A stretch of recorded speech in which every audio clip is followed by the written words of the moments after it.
Olá pessoal, como nós estamos próximos às eleições, o vídeo de hoje vai trazer uma reflexão em relação à diferença dos membros do Poder Legislativo e do Poder Executivo. O que você deve observar na hora de escolher os seus representantes. Então, quando nós pensamos no âmbito do Poder Legislativo, você está diante de pessoas que estão trazendo propostas, que estão afirmando a você que irão defender determinadas pautas. E você deve escolher um candidato que melhor represente aquelas ideias, aquelas pautas que se afinam com aquilo que é importante para você. Então, por exemplo, se você é uma pessoa que preza pelo direito dos animais, procure algum candidato que defenda esses ideais, que vá levar a questão do direito dos animais para as discussões dentro das casas legislativas. Assim por diante, outras pautas, direito das mulheres, racismo, segurança pública, enfim. Você deve observar e deve procurar algum candidato que tenha essa conexão. Por quê? Porque no âmbito do Poder Legislativo, quando você vota em uma determinada pessoa, é como se você desse a essa pessoa uma procuração para que ela fale por você dentro desses espaços de poder. Então, você, enquanto cidadão, ao escolher um representante para o Poder Legislativo, está escolhendo alguém que irá levar a sua voz para dentro do parlamento.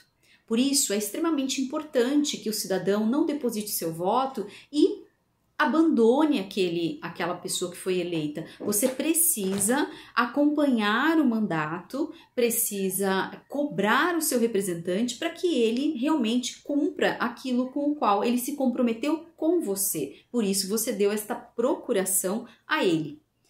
Quando nós falamos no âmbito do poder executivo, e aí executivo municipal, os prefeitos, que não é o caso dessas eleições, no âmbito estadual, governador, e no âmbito federal, presidente da República, nós estamos diante de uma situação diferente. Quando você escolhe essa pessoa, você precisa analisar a sua postura, a sua ética, os seus valores. Por quê?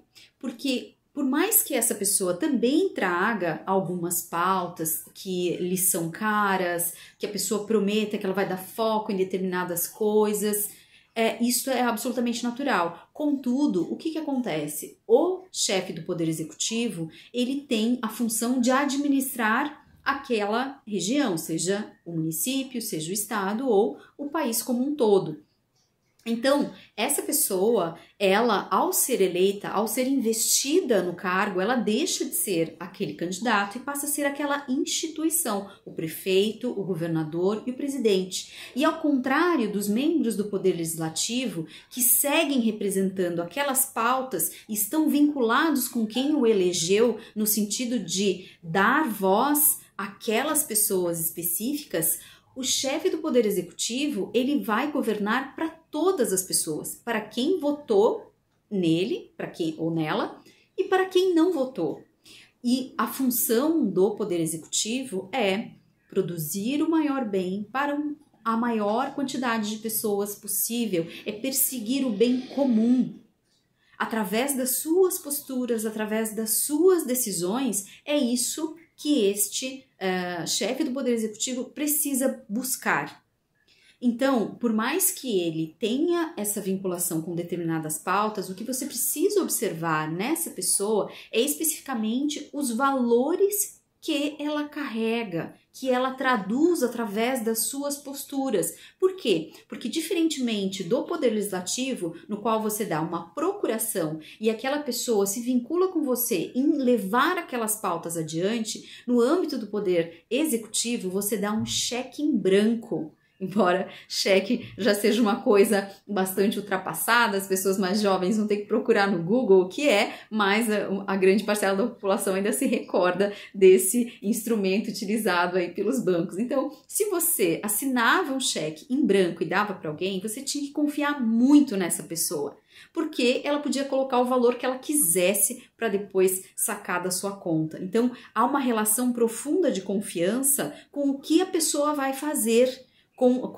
de que maneira aquela pessoa toma decisões.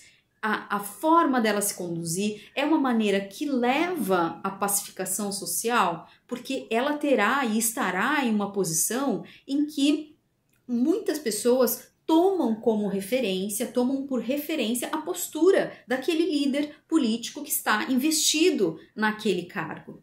Então, essas são as questões que você precisa analisar. Por quê? Porque dentro do âmbito do poder executivo, muitas das decisões estão vinculadas à fiscalização do poder legislativo, muitas decisões podem ser levadas ao poder judiciário, caso violem a Constituição ou alguma legislação, mas uma parcela importante de decisões não são sindicáveis por nenhum dos outros dois poderes. São decisões exclusivas do chefe do Poder Executivo. Ele é eleito justamente para tomar esse tipo de decisão. Então, como ele terá essa força muito grande, muito importante, você precisa confiar que essa pessoa tomará as melhores decisões, pensando sempre no bem comum. Então, fazendo essa reflexão bastante sucinta, a ideia é que você tenha em mente essa visão de que há essa diferença entre o poder legislativo e o poder executivo. No âmbito do poder executivo, você precisa prezar por alguém que pense em comunidade e pense em como manter a sociedade coesa, porque todos nós perdemos quando nós temos um líder que enseja aí a divisão dentro da sociedade. Então, trouxe essa reflexão bastante simples, mas que eu espero que possa ser útil para todos vocês. E espero até o nosso próximo encontro. Muito obrigada!